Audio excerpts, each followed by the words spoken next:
your priest forevermore. Jesus, our God, unstoppable.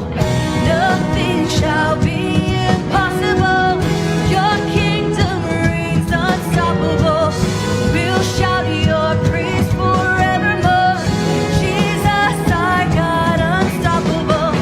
Nothing shall be impossible.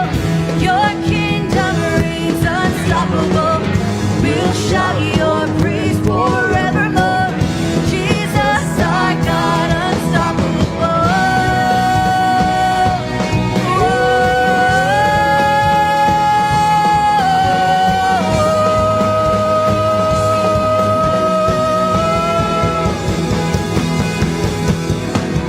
Unstoppable God, your glory go on and on.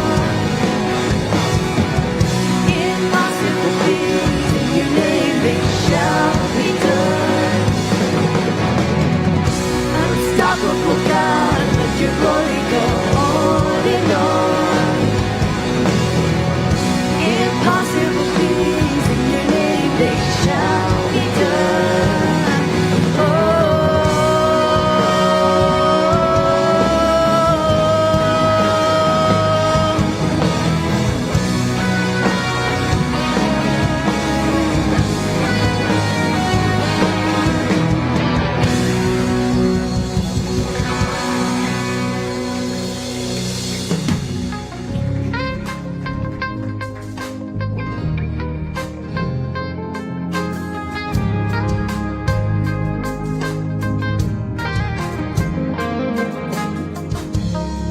You are my source of life. Every need you will supply. I know you've got it all covered. You're a loving Father. I live by faith, not sight. Even when my eyes don't see it, you are what I need before I know I need it. Even when I don't believe it, I know you are for me. Even when my heart turns easy, I'll still follow, Lord, as you lead it. Even when I don't believe it, I know you are for me. You're always on my side. I trust you with my life. I know you got it all covered. You're a loving Father. I live by faith, not sight. Even when my eyes don't see it, you know what I need before I know I need it. Even when I don't believe it, I know you are for me. Even when my heart turns easy, I'll still follow tomorrow, Lord, as you lead me. Even when I don't believe it, I know you are for me. Yeah.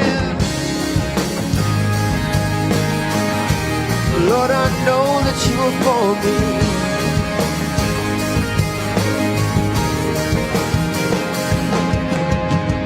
I let go and follow. I won't worry about tomorrow. I let go. I let go. I let go. I let go and follow. I won't worry about tomorrow. I let go. I let go. I let go. Come on, sing that out. I let go and follow. I won't worry about tomorrow. I let go. I let go. I let go. I let go and follow. I won't worry about tomorrow. I let go. I let go. I let go. Even when my eyes don't see it, you know what I need before I know I need it. Even when I don't believe it, I know you are for me. Even when my eyes don't see it, you know what I need before I know I need it. Even when I don't believe it, I know you are for me. Even when my heart turns beating. I see Father tomorrow as you lead me. Even when I don't believe it, I know you are for me. I let go and follow. I won't worry about tomorrow. I let go, let go, I let go. I let go and follow. I won't worry about tomorrow. I let go, let go, I let go. I let go, I let go. I let go, I let go.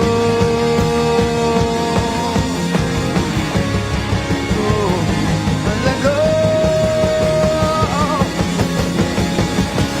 Let go, let go.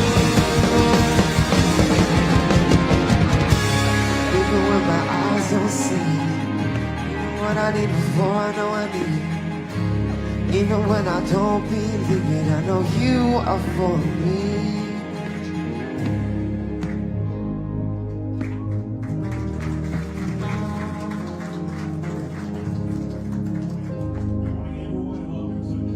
I'm Jason, one of the pastors here. We want to tell each and every single one of you welcome. If you are a mother in the room, somebody else, give it up for them for just a moment. Now, I want to invite each and every single mother to come up on stage. No, I'm kidding. Some of you may have just freaked out for just a moment, and even in your own mind and heart said, no way, Jose.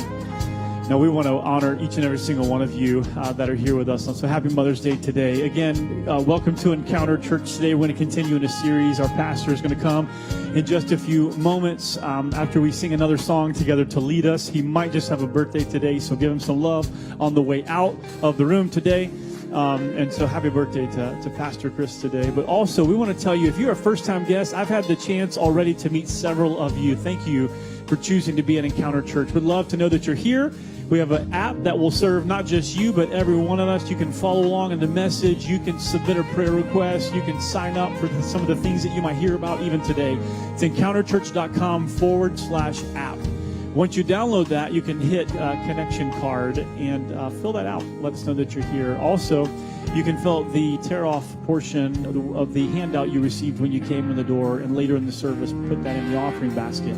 And so we'd love to get to know you as you get to know Encounter Church. Let's sing one more song together, and then our pastor is going to come and lead us in this message today.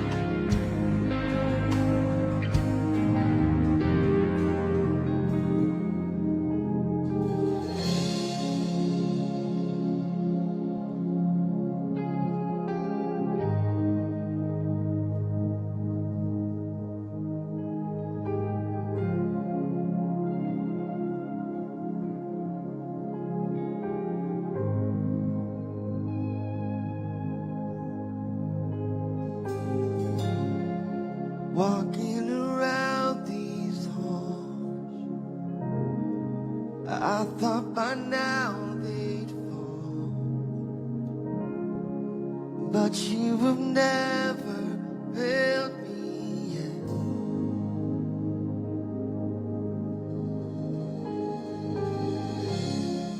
Waiting for change to come,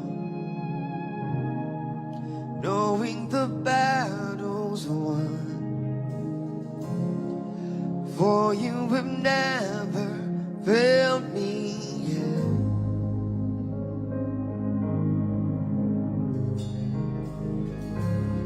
Your promise still stands, great is your faithfulness, faithfulness. I'm still in your hands, this is my confidence, you never failed me yet.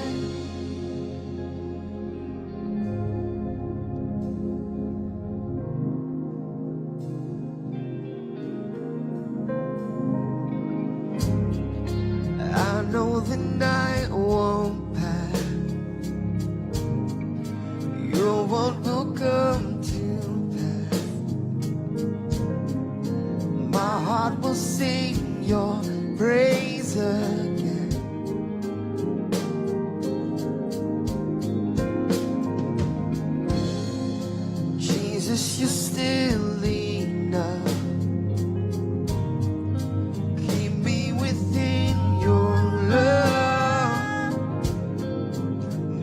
heart will sing your praise again.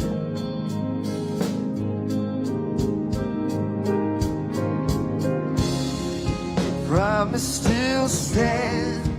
Great is your faithfulness, faithfulness. I'm still in your hands. This is my confidence. You never fail. Your promise still stands. Great is your faithfulness, faithfulness. I'm still in your hands. This is my confidence. You've never failed me yet.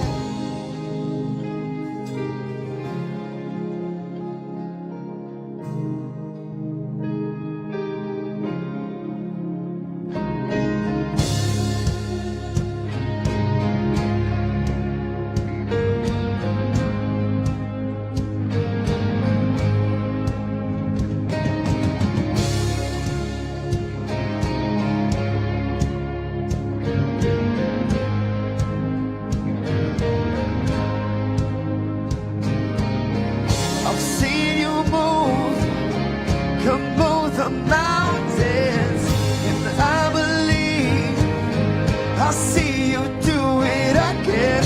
You made a way when there was no way, and I believe I'll see you do it again. I've seen you move, come move the mountains, and I believe I'll see you do it again. I'll see a way when there was no way. And I believe I'll see you do it again. I've seen you move, come move the mountains. And I believe I'll see you do it again. You made a way when there was no way, and I believe I'll see you do it again.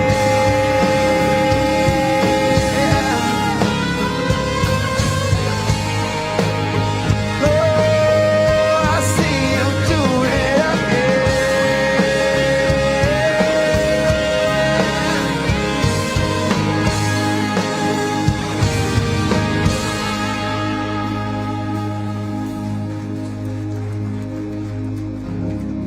Your promise still stands. Great is your faithfulness, faithfulness. I'm still in your hands. This is my confidence. You never fail.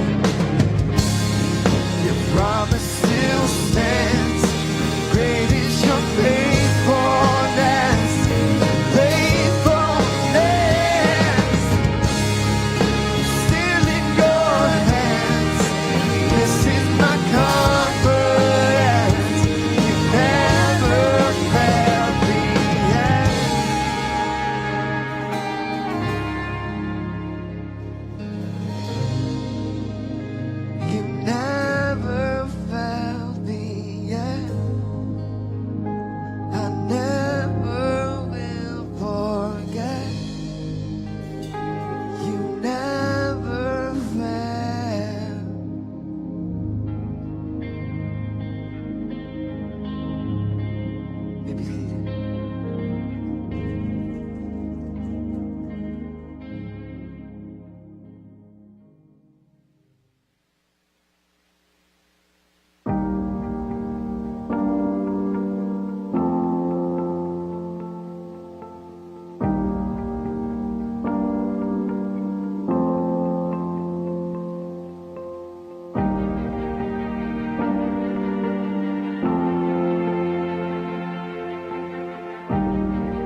Good morning. Thank you. Thank you. Thank you. Awesome. Yes. Appreciate that. Yes, it's also Chris Parnell's, so we're going to, yes. So happy Mother's Day, all right, because that's kind of a really big deal. Although I do tell my mom sometimes, because my birthday and Mother's Day sometimes line up, I tell her you're welcome, because I want to take a little bit of credit since I'm the oldest in our family. I feel like I should at least share a part of that. And but a special happy Mother's Day, as Jason said like a little bit earlier. It's a big deal. Moms are awesome, right? Moms tell us that we're good at things where we're not. Happy Mother's Day to my mom, who will watch this today and be like, honey, you were awesome. You're so good. You're the best speaker on planet Earth, and if there were other planets with speakers, you would be better than them too. Right? I mean, like, isn't they just lie to us, and it's okay. And I love it. And it's really fun having a little girl whose like primary love language is like giving. And it makes Mother's Day fun because we go shopping together for Mother's Day. And it's kind of, we were shopping and kind of theming it out of all the things we wanted to do. And they were all thoughtful gifts of let's make mom a gem bag and color it, and let's give mommy this, and let's make a mug and we'll put our thumbprint on it, all that sweetness. And then just to prove that genetics works, we're walking through AC Moore and she walks across an aisle with this, and it's a king cobra, and she's like, Daddy, we should get mommy that and put it in a bag so when she opens it, it's a snake and it scares her. And I'm like, you're my daughter. I love you. Because in the midst of all that sweetness is like, let's put a snake in a bag and terrify her.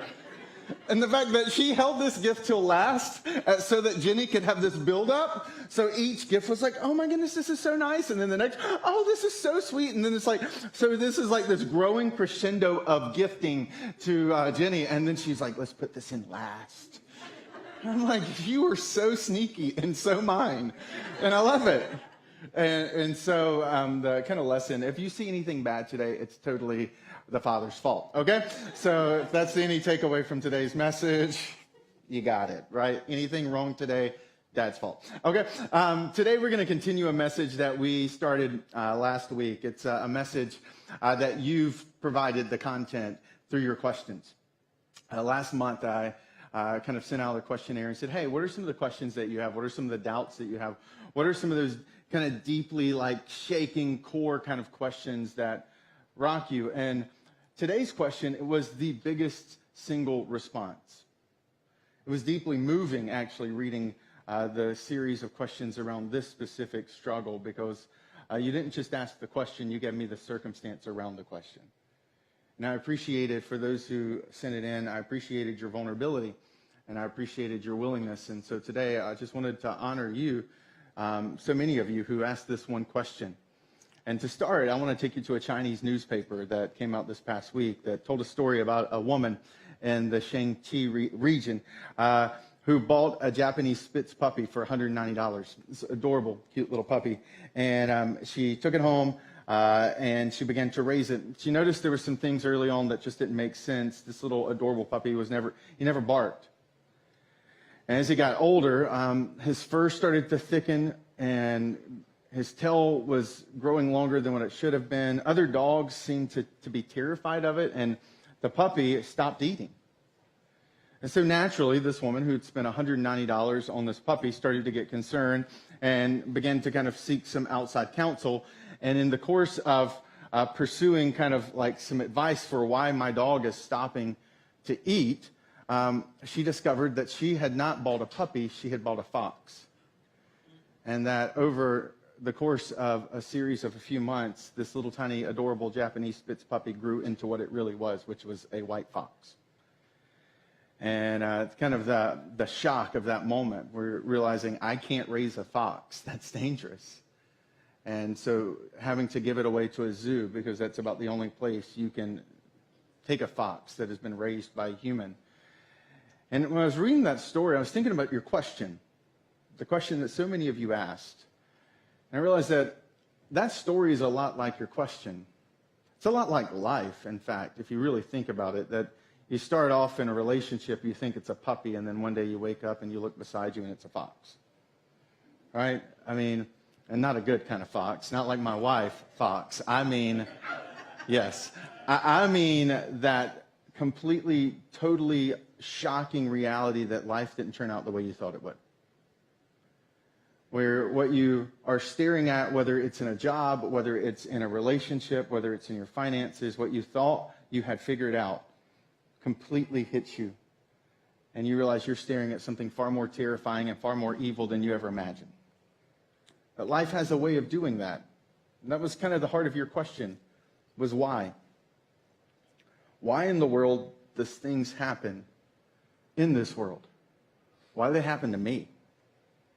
Why are there bad things? Why are there evil things? Why are there situations and circumstances that I find myself in that I never wanted to be in? And where does God fit in all of that? And the challenge with that question is that it's a really multifaceted question. It's really deep, it's profound, and even in processing through this, I have to be honest, I could keep you here for 3 hours, and we could walk through the grand philosophical answers to that question. That's a really deep question. But to honor you, because so many of you asked this question not from a philosophical bent. You asked this question from this personal struggle or from circumstances that you were walking through and that you were witnessing. And that while I recognize that there are so many different facets and ways of pushing into this question, I want to answer it based on who asked it.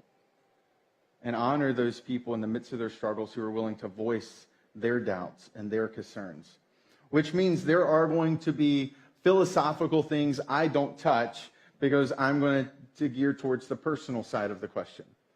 But it doesn't mean that there's not philosophical answers to your question. And that's why we have a place like Starting Point. There's this little glass space when you walked in with the 2 glass doors that we're there every single week because there are going to be questions. I recognize that I will stir up more than I will satisfy or solve today. And if there are philosophical tensions that you feel with this question that you would like to address or like to have a conversation, that's what Starting Point's for. And that's what we've created that space so that you can have a conversation that goes beyond just the stage and what the speaker says that day from the Bible. And in the midst of this question, I'm going to limit it to my 30 minutes. I'm going to press into the personal. But your disclaimer is that if I didn't satisfy, if I didn't completely address your question internally, no, I want to. I just know it's Mother's Day and we all have reservations, okay?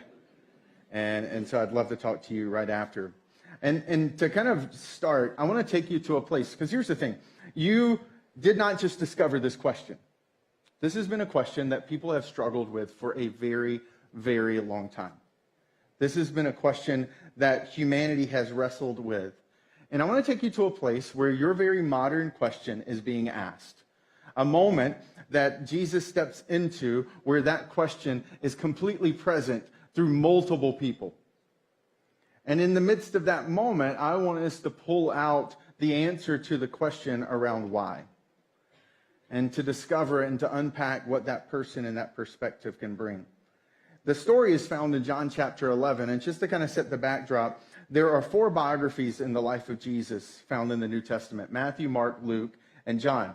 Matthew, Mark, and Luke are really similar to one another. They are written around the same time period. John is one that's written last. John is the last biographer to write about Jesus. He pulls out aspects of Jesus' life that the other 3 had not focused in on.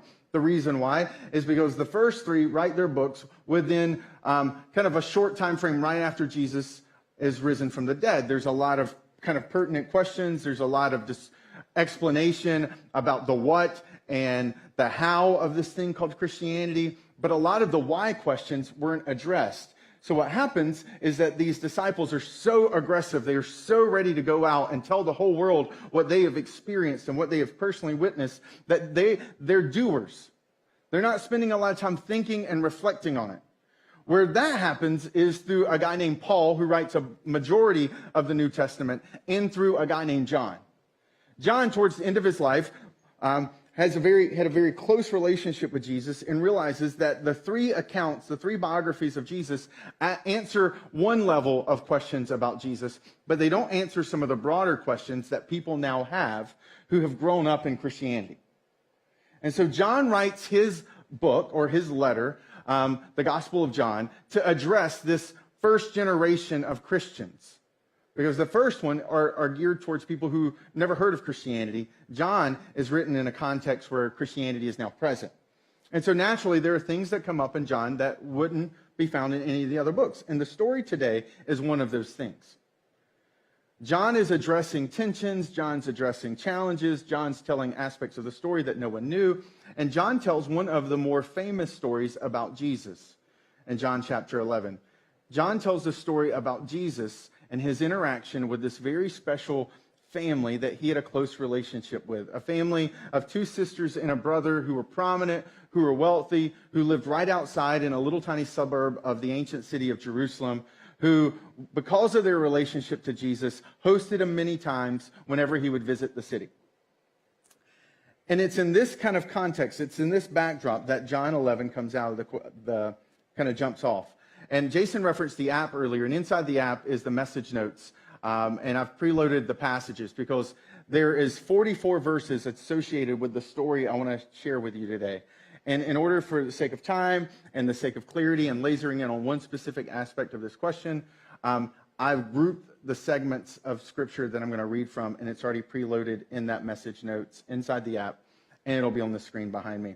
It begins in verse 17. On his arrival, Jesus found that Lazarus had already been in the tomb for 4 days. And so this is the character, Lazarus. He's the brother of the two sisters, Mary and Martha. They're all close friends with Jesus. And Lazarus had been sick and was continuing to get sicker. And so what happens that prompts this story is that they send messenger to Jesus, but Jesus is a solid day journey away from where they live. And so by the time they find Jesus with the story of Lazarus' sickness, Lazarus is already dead. Jesus waits a couple of days, and then he returns. He travels the full day back to this place called Bethany, the same place where just recently they had tried to kill him. So Jesus has a bounty on his head in this region, and Jesus returns to this area because of the invitation, because of the sickness, and ultimately the death of Lazarus. And that's why it says for 4 days, because a day journey, the 2 days wait, and the day back, he comes in on the fourth day. Now, Bethany was less than 2 miles from Jerusalem, and many Jews had come to Martha and Mary to comfort them in the loss of their brother. This is a very prominent family. They're influential, they're wealthy, not just in Bethany, but in the surrounding area of Jerusalem as well. When Martha heard that Jesus was coming, she went out to meet him, but Mary stayed at home. So Jesus is walking up in the aftermath of this tragedy. Martha catches wind that Jesus is coming into town, so she leaves and goes, and Mary stays behind, still weeping and mourning. Lord, Martha said to Jesus, verse 21, if you had been here, my brother would not have died. And that's it. That's the essence of what this story plays out. Martha meets Jesus, and she's like, Jesus, if you had been here, my brother would still be alive. Like, she's bringing up to the surface this question, this struggle that we've all dealt with around why God? Like, Jesus, why weren't you here? I know you could have done this. Where were you? And she, with the implication pretty explicit, Jesus, you could have stopped this from happening. This didn't have to be this way. And instead of a funeral, we could have been having a party because you healed my brother. And I love that John doesn't back away from this difficult moment, because what we're about to watch unfold takes this question of why and drills down to the answer, the ultimate answer and solution for us walking through it. I'm going to skip a couple passages and jump down. What happens in the interim and what I'm skipping is a conversation between Martha and Jesus that we'll pick back up in later passage, but keep going at 30. It says, now Jesus had not entered the village. He's right outside. but was still at the place where Martha had met him. When the Jews who had been with Mary in the house, comforting her, noticed how quickly she got up and went out, they followed her, supposing she was going to the tomb to mourn there. Here's what you need to know about ancient Jewish culture. For the Jewish culture, death was a big deal. In fact, there was an entire industry that had raised up around this kind of issue around death, and that when someone passed away, the family would hire professional mourners. These would be people you would pay. They would come in, they would weep, they would wail, they would make large dramatic gestures whenever the body was being carried through the public square. It was a way of drawing pomp and circumstance. It was a way of making a very big deal about someone's life. And the wealthier you were, the more people you could pay to come, show up, and make a big deal about it. We don't exactly have this in our culture, but there's still essences of this, right? That if someone passes away that's prominent, we typically can detect their prominence because of the place that the funeral's held, the number of people that show up at that funeral, right? The type of guests and music and special like rituals that go around it. There's an aspect even today. When Billy Graham passed away a couple months ago, he was placed in the U.S. Capitol underneath the dome, right? This was this prominent American expression of something, of someone whose death was considered culturally important. And so there's this pomp and circumstance. And Jewish people in this society would pay people to show up and to professionally mourn. And on top of that, Mary and Martha are popular people. They're affluent people. And so there's a large crowd with Mary. And that's why when she gets up, they all rush out. Because whenever she leaves to go to the tomb, the professional mourners are to be there weeping with her. And drawing and making and calling all a crowd to come around her. Because grief was very public in the ancient Jewish society. And so she runs off. It says, when Mary reached the place where Jesus was and saw him, she fell at his feet and said, Lord, if you had been here, my brother would not have died. Same struggle Martha has. This question of why, God, if you had just been here. Verse 33, when Jesus saw her weeping and the Jews who had come along her with also weeping, he was deeply moved in spirit and troubled. And it says that in the midst of that, Jesus has this movement. The English doesn't capture it. It says he's deeply moved and troubled.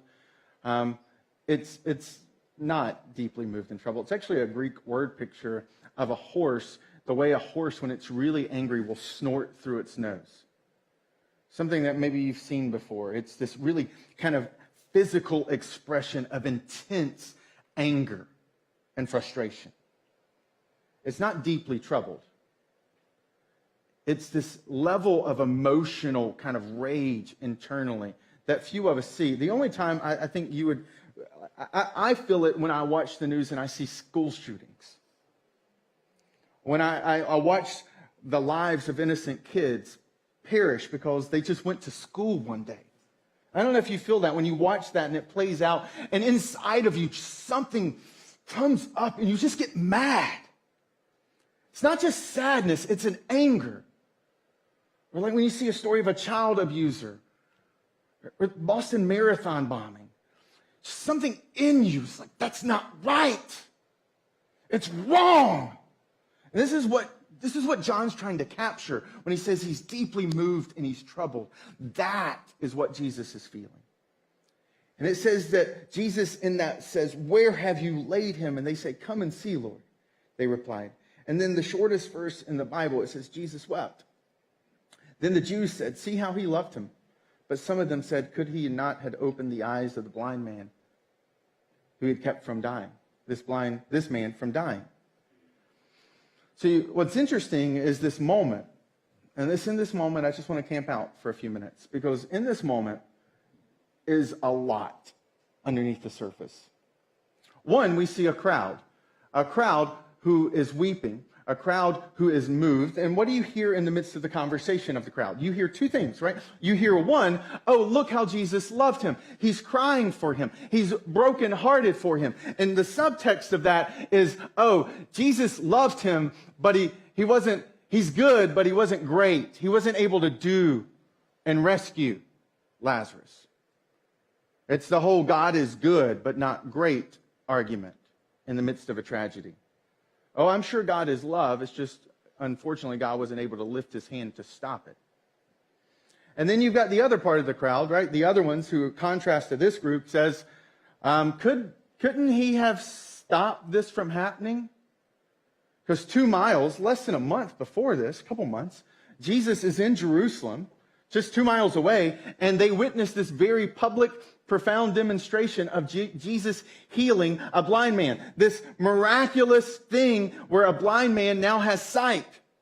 And they're like, could not the guy who did that in Jerusalem 2 miles away, couldn't he have stopped this? The subtext being, oh, he's great, but he's not good. Like maybe God could stop it, but God doesn't really care. Which oftentimes in really kind of personal moments of angst, those are our struggles, isn't it? God is good, but he must not be great, or God is great, but he must not be good. Because if he was good, he would have stopped the cancer, he would have stopped the divorce, he would have stopped whatever it is, he would have stopped the school shootings. And that's the two ditches that I think grief sends us into in the midst of these moments of tragedy where we begin to ask the question around why. And I think it's not just this crowd. We all have that moment. For me, I remember my moment where the why in the world kind of collided with me. As a small child, one of my earliest memories is around death. I grew up with a single mom who's an incredible woman, extraordinary woman who raised me and my brother. But the earliest memory I have was of the loss of my father. And I remember vividly the first prayer I ever learned to pray.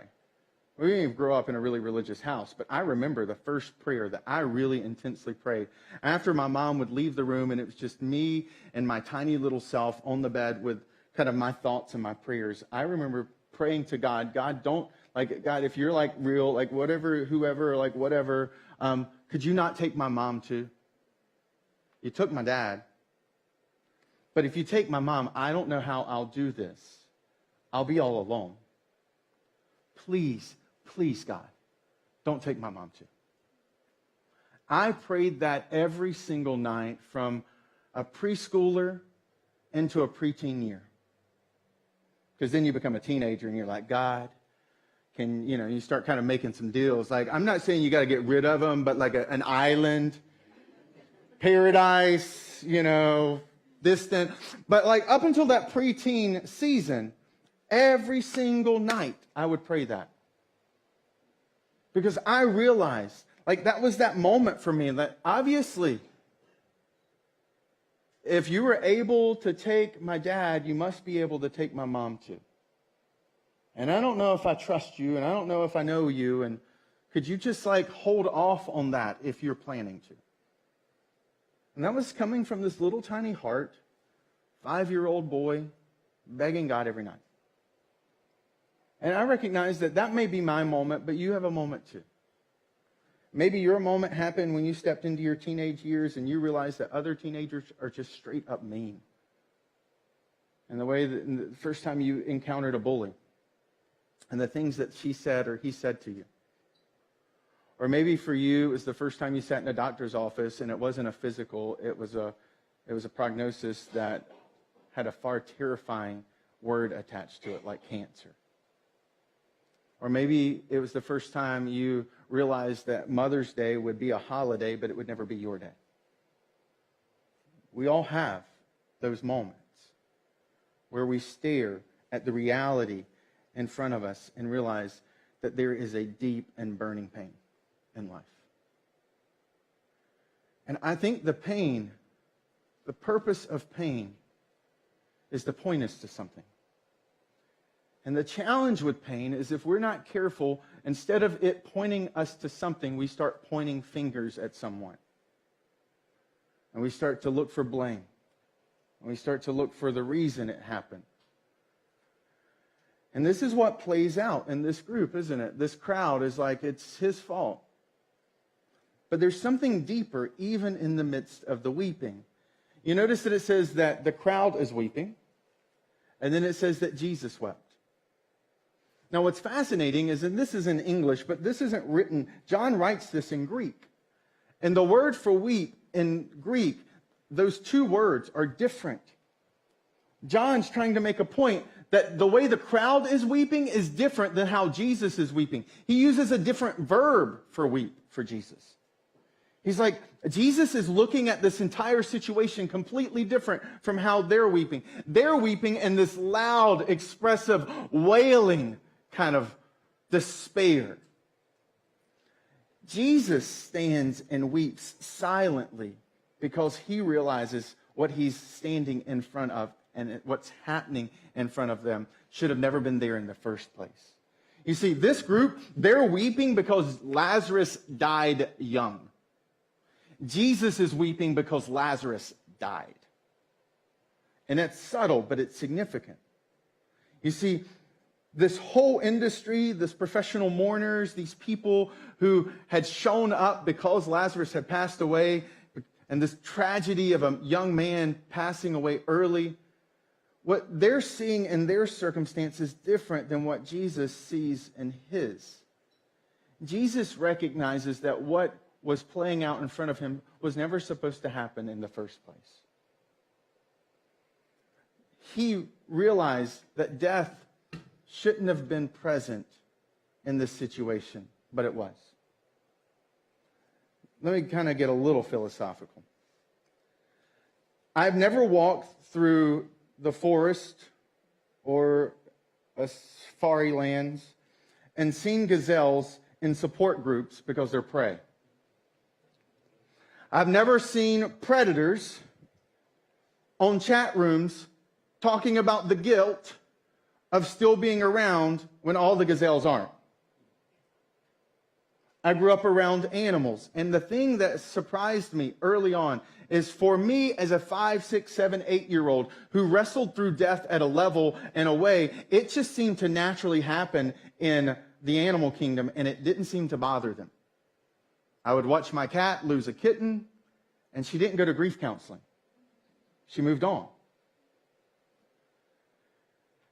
And I don't know what to do with that. But as I got older and reflected and kind of grew into that more philosophical frame that I now have, I remember thinking how strange it is that what is so normal and common to the whole experience of earth and existence is so gut-wrenchingly earth-shaking for us when we experience it.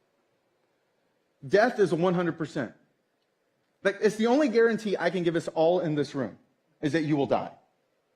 The only guarantee I have is you will die, and I will too. And yet, what happens with this 100% guarantee that earth gives us?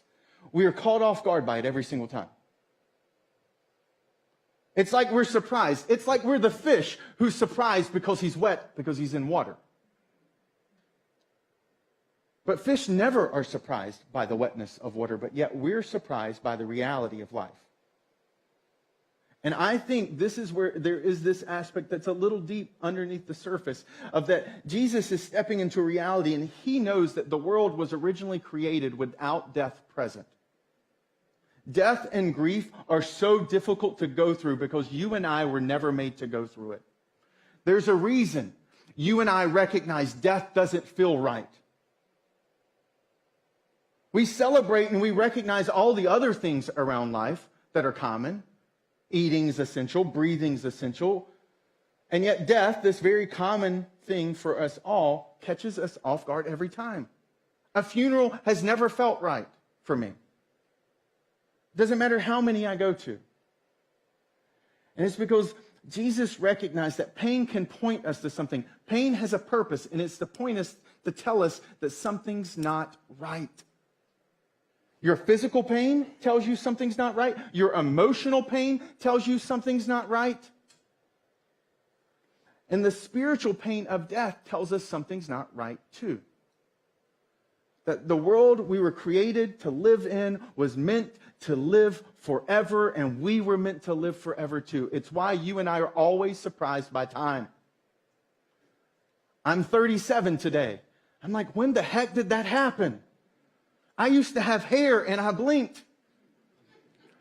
I have a 6-year-old. I'm like, when did she become 6? When did my baby girl become a little girl? And I recognize I'll blink a few more times and I'll walk her down an aisle. And I'll blink a few more after that and someone will push me down an aisle in a casket. And yet time constantly surprises me because I was made to not live in time. And Jesus knows that. He's the creator.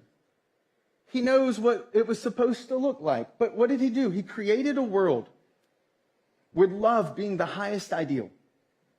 In order to create a world where love is the highest ideal, there's a catch. It has to have choice. You have to choose if you're going to love. And what happens in a world of choice, right? We remember the story, or maybe you heard the story or read it in literature. Snake slithers up and starts to talk, and nobody's concerned about a talking snake. And next thing you know, some choices are being made, and fruit gets eaten, and the whole world falls apart. And we've been reenacting that scene ever since it first happened. Because I don't need a Garden of Eden to know that the world's broken. I just wake up and I look in the mirror, and I know the world's broken. And I go through my day, and I know the world's broken. I grab my keys. Why do I have keys? Because I have to make sure someone doesn't come in and take my stuff while I'm gone. The brokenness of the world is so intertwined into my everyday existence. And yet Jesus is the only one in that moment who sees the world for the way it should have been, which was perfect, without sickness, without death. And that's why he weeps. He weeps with an anger. He weeps with a frustration, the same frustration and anger that you and I experience when we witness things that we know should have never happened. And yet he feels that when he looks at us because he knows this was never supposed to be the way. He wanted to spare us from this, but in order to create us and put us in a position to have a love relationship with him and with each other, he gave us choice. And we did what toddlers and teenagers and adults do everything. We made the wrong one, and we broke it. And we keep breaking it. And this is why Jesus weeps. But fortunately for us, it goes on in verse 38. It says, Jesus, once more deeply moved, came to the tomb. It was a cave with a stone laid across the entrance. Take away the stone, he said. But Lord, said Martha, the sister of the dead man, by this time there's a bad odor, for he has been there for 4 days. You ever noticed why 4 days is in this story so much? There's a reason. I'm weird. I pay attention to everything. And it's just strange, right? When you read this, you're like, why is John fixated on 4 days? Why does Jesus delay 2 days? Jesus could have shown up that day. Lazarus would have already been dead, and he could have raised him. Why 4 days? And it's because embedded in 4 days was a Jewish superstition. The ancient Jewish people believed that after someone died, the soul of their body, because we're not a body who has a soul, we're a soul that has a body, right? The body would pass away, the soul would hover above the body for 3 days, waiting for a moment to come back in. So the soul is like, oh, maybe this isn't over, I can go back in. And for 3 days, the soul would hover. And the Jewish superstition was, on the 4th day, when the body started to decay, the soul would catch the hint that it's done, and then the soul would flee. So Jews believed that anybody who came back from the dead within 3 days was just resuscitated. And Jesus recognizes that if he shows up within that 3-day mark, that they will think he's just some awesome defibrillator. And he's not there to make a lesson about being a defibrillator. He's not there to resuscitate Lazarus. And to make the point very clear, he delays so that he arrives on the 4th day where everyone knows that what's about to happen does not happen.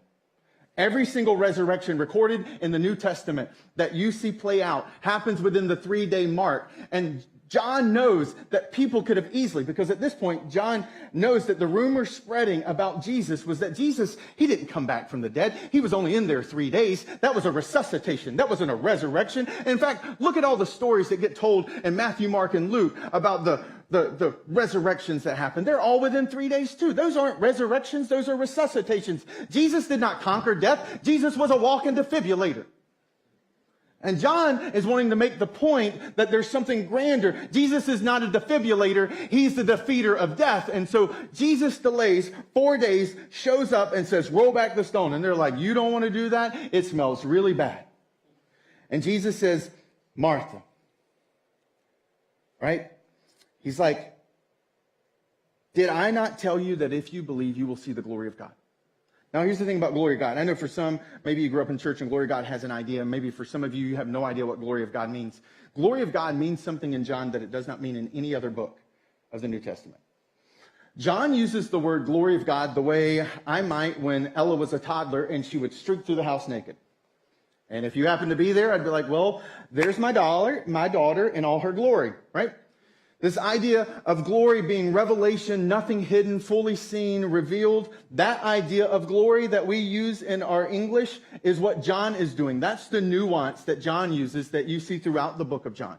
He uses it not as like the majesty and the bigness of God. He uses it as the revelation. Jesus is like, did I not tell you, Martha, that if you trusted me, I would reveal to you who I am and what that means? And so Martha trusts him. And so they take away the stone. Then Jesus looked up and said, Father, I thank you that you have heard me. I knew that you always hear me, but I said this for the benefit of people standing here. The crowd over here that says I'm good but not great, and the crowd over here that says I'm great but I'm not good. I know that they can hear me say that they may believe that you have sent me. And when he said this, Jesus called in a loud voice, Lazarus, come out. And the dead man came out. I love that sentence. That is not a normal sentence. The dead man came out. But the dead man came out. His hands and his feet wrapped with strips of linen and a cloth around his face. And Jesus said to him, take off the grave clothes and let him go. Okay, so when it says that Lazarus comes out, the way they would bury a dead person, they would wrap cloth around you, kind of almost like a burrito. And then to seal it up, they would wrap a rope here and then a rope here. Essentially, they would kind of bookend the thing, almost like the way we wrap candy today. You know, it's got the little twisty things, right? So this is how they buried people in first century Jerusalem. And so Lazarus comes out and he hops out. He's a dead man. He's not Harry Houdini. Like he's alive, but he can't get out of this thing. And what does Jesus say? Someone remove the ropes. I wonder how many people rush to remove the ropes. I'd be like, yo, my mom's calling Jesus. I'll be back. But I'm not unwrapping that thing. But like, that's the moment. That's what's playing out. And Jesus, he's just done something extraordinary. He hasn't shown up and resuscitated Lazarus. He's shown up and he's resurrected Lazarus. And I don't know about you, but resurrection is far more impressive than resuscitation. We got a defibrillator out there. I may bring you back to life if you have a heart attack in this room, or our medical team can respond and bring you back. But that's different than what Jesus does. Jesus walks into the graveside service and says, it ain't over yet. And he taps on the top of the coffin and he says, get up, you're not done. That's different than a defibrillator. And this is what Jesus does. But here's the challenge. I think if you're struggling with why this story at this point, you would say, but Jesus rose Lazarus back from the dead, but what about my struggle? What about my pain? What about the death that I witnessed? What about what I'm lacking in my life? What about the job that hasn't come yet? The bills that keep piling up? The hopelessness that I feel every day? It's really easy if I just stop here that you could just say, well, Jesus did it then, but he didn't do it for me. See, I told you. But here's the thing. Lazarus' resurrection was not the point. How do I know that? Because Lazarus is not alive today in Israel. You're not going to catch a plane and go walking through the streets of Jerusalem and find Lazarus in his trinket shop. Like he's not there today. Lazarus died again, which I imagine was a very interesting conversation. Hey guys, do we reuse the programs from the first time, or do we reprint them? I mean, do we use the same cloth? We've never been here before, right? I mean, Lazarus is one of the few humans who ever experienced 2 funerals. The second time they're like, I hope this doesn't turn out like the first because this is getting a little old, right? I mean, Lazarus still died. The resurrection of Lazarus was not the point. It was to point us to something. And what does he tell Martha it's pointing to? It's pointing to the revelation of who Jesus is. See, the key, the answer that Jesus gives to the people struggling with the why was a who. It was himself. The answer to the why that they had was a who. Because when you witness someone raise someone back from the dead, it tells you that they have a power that goes beyond what your mind and my mind can comprehend. It means that you have truly been in the presence of someone extraordinary, way beyond what you could ask, imagine, or even kind of begin to assume you understand. That he recognized that a philosophical why, which he could have given, a philosophical answer to that question was not what they needed. What they needed for those people in the midst of grief was to be pointed to a who, to a person who had the power even over death itself. Because it does not matter if Jesus healed the sickness, I would still die. It doesn't matter that he raised Lazarus back from the dead, Lazarus still died again. What they needed to know, that there was someone in their midst that was greater than the power of death. Someone greater than their struggle. Someone superior to the strains and the pressures of life. That's what they needed to see. And the reason I think that was true is because what you find, John 11, this struggle, this crowd asking, why, God, why? You don't find that question, why, God, why, in the early church. They don't ask this question. They don't struggle with this tension around God, why does bad things happen? The early church gets started. They're running out telling everyone about this incredible man who happened to be God, who came back from the dead so that we could all experience life and forgiveness and grace and freedom. And what do they find when they start telling people? That they violate the one law in the Roman Empire that gets you crucified and killed. And the early church at the very beginning and all of its movement finds itself bumping up against persecution and suffering. And what they don't do, which is very fascinating, is they don't ask why God to the suffering. They don't ask why God to the persecution. They don't ask why God to the pain that they are experiencing because they're making a stand for him. They get thrown in the middle of colosseums and they're spectacles who are eaten by lions. They're beheaded. They're crucified. They're stoned. They suffer brutal deaths. And yet in the midst of that, they never, ever ask why. It's because that person, that who, brings a worldview. It brings a perspective that calls them to lift their eyes above just the why question and to focus their eyes on the who and the grander perspective of what he was going to do. And so what does that happen? How does this play out? How am I so confident of this? Because I have been to Rome. And one of the things that you can do if you go to Rome is you can take a tour of something called the catacombs, which was the burial grounds for the Roman people, specifically the church. And inside the catacombs, as you go 3 and 4 and 5 stories underground, as you find this image I have a picture of, scattered throughout the catacombs, and the places where Christians would worship together and where they would attend the funerals. The early Christian church's symbol was not the cross. One of the earliest Christian symbols was an anchor. This is what was scattered throughout all of the catacombs, where these people, knowing it was illegal to believe in Jesus, would gather together underground, and they would sing and they would pray, sometimes whispering, to avoid detection. And what would sit on the wall beside them was an anchor, this visual, because they recognized that they had an anchor. They didn't understand everything about life. They didn't have all the scientific understandings that we have today, but they got life. And they understood that while I'm living my life and a storm comes and the waves shake and rock me and the circumstances challenge me, that if I've got an anchor down deep where the storms can't reach, if I've got an anchor at the bottom and I'm securely tightened to that anchor, then the storm may shake me, but it will not sink me. And that's what they would gather, and that's what they would remind themselves of, that our image, that our victory, our answer to the grand question of why all of this, the answer is the who. And with that who comes the worldview that even in the midst of the darkest places of life, the anchor still holds. That he's greater, that he's stronger, that he's bigger than whatever I find myself in. And that reminder that the storms may shake me, but they will not sink me, carried the early church throughout that season without ever asking the question, why God? Why?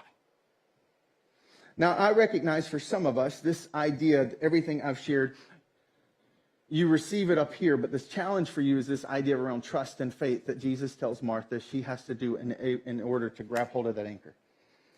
And I would say if your tension is around this issue of trust and faith and how to have it and what does that even mean, I would just say, give us one more week if today's your first time.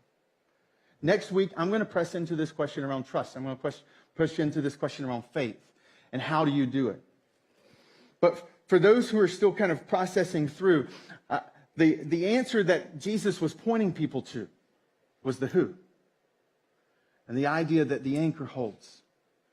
And that in the midst of the storm, you have to trust and you have to lift your eyes above the circumstances and see the character of God who has promised to make all things new. Who made a way for you and I to be made new and to have hope. That's what our eyes have to lift up to when we're faced with this question around why. And that in order to kind of close out today, I've asked the band to kind of teach you a song that maybe you've heard before, but I want you to hear the song as the last part of the message as we close out today. Because what do you do when you find yourself in the midst of the storm and all you got the anchor? All you have is an anchor. It's the trust. And one of the ways that the early church would lean onto that anchor, one of the ways that the early church would find strength in the midst of their storms and their struggles and their persecution and their pain, is that they would do something called worship. And worship is more than just singing, although that's a part of it. It's above that. It's about our heart and our mind beginning to kind of lift our gaze from around here to up to the character. Worship's about lifting our eyes off the circumstances of our life and seeing the character of the one who controls and who owns and holds our life. It's about the one looking at the one who is in control, not looking at our life that feels out of control. And the song that the band's going to teach us today is meant to be an instruction. It's a song called Even When It Hurts. And for some of us, that may be just to listen to the lyrics today might be your next step. It may be to just simply read the words of the song that they're going to beautifully lead us through.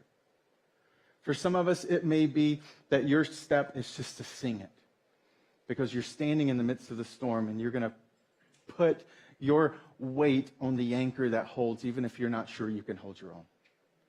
And to sing those words out, and to, whether it's you reflecting on that relational struggle you're going through right now, or the financial struggle, or the search for purpose and meaning that you find yourself bumping up against.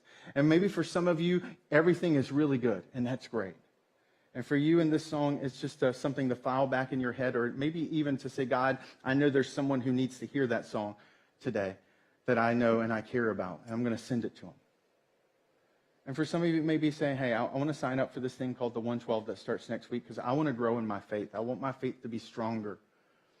But that for whatever it may be, wherever you may find yourself or the people around you, the answer to the question when you find yourself personally in the struggle and the storm is not a philosophical answer. It's a who answer.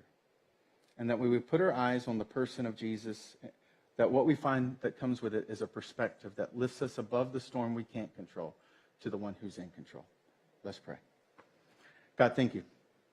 Thank you for a group of people who are willing to press into difficult things, who are willing to ask difficult questions, and who are willing to sit and process through hard answers.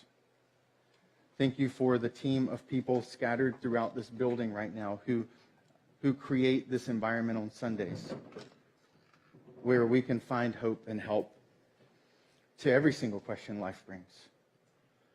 And I pray that in the next 5 minutes that we have before we leave and go about into our day to celebrate the wonderful gift of mothers that you bring, I pray that before we move that we would experience your gift of love, your gift of hope, and that we would, in a way that Martha and those people experienced that day, that there is someone stronger than whatever we find ourselves in, and that his name is Jesus. And so thank you, Jesus. Thank you not just for Lazarus' death and resurrection, but thank you for your death and resurrection that gives us hope when we face death. And it's in your name, Jesus, that I pray. Amen. So I want to invite you to stand as the band leads us. You'll notice some people moving around the room, and that's just some individuals who are part of our team. Those who call Encounter Church home are generous people, and so we use this moment to practice our generosity. Some of you, like our family, earlier in the week, you did it through the app, and we just want to say thank you for that, because your generosity is paving the way for hope here, there, and everywhere, and all the different various things that we're involved in, and creating spaces and places for kids to find and to flourish, and for this room and for the rooms around the world that we're a part of. But also in the midst of this, Jason referenced the app, and maybe for some of you, you would just love for us to pray for you. Inside the app, you can click on prayer, and just let us know. It's anonymous. It only comes to a few of us, and we'd love to pray for you and just kind of walk through your storm with you. And in the midst of all of that, the room will be dark, because what we want to call attention to today before as we leave is these simple words, these instructive words that point us to how we can have hope even in the midst of what we feel like is hopeless. Let's sing.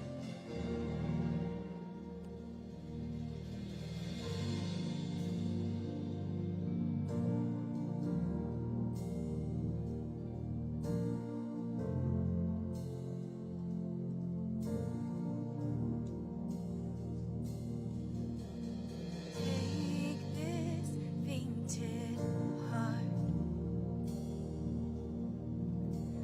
Take these tainted hands. Wash me in your love. Come like grace again. Even when my strength is lost, I'll praise you. Even when I have no song, I'll praise you. Even when it's hard to find the words louder than I'll sing your praise. I will only sing your praise.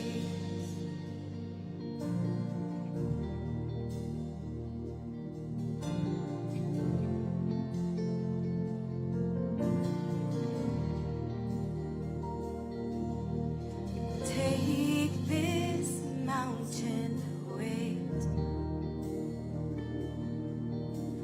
Take these ocean tears. Hold me through the trial. Come like hope again. Even when the fight seems lost, I'll praise you. Even when it hurts like hell, I'll praise you. Even when it makes no sense to sing louder than I'll sing your praise. Ooh, I will only sing your praise. Oh, I will only sing your praise. Oh, I will only sing your praise.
when my time on earth is done, louder than I'll sing your praise.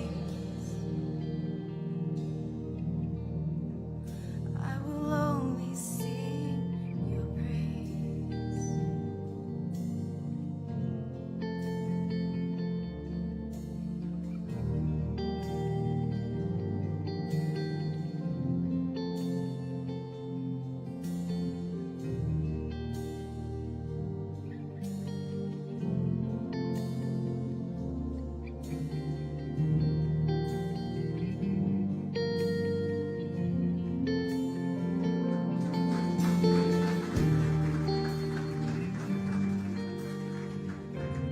Thanks, everyone, for joining us here at Encounter Church. We really hope you found today's message to be hopeful and helpful to you. If you have questions about the message or even just want to spend a few moments with someone in prayer as you think about this message in light of a struggle that you may be going through, we invite you to start by Starting Point to speak to one of the pastors there.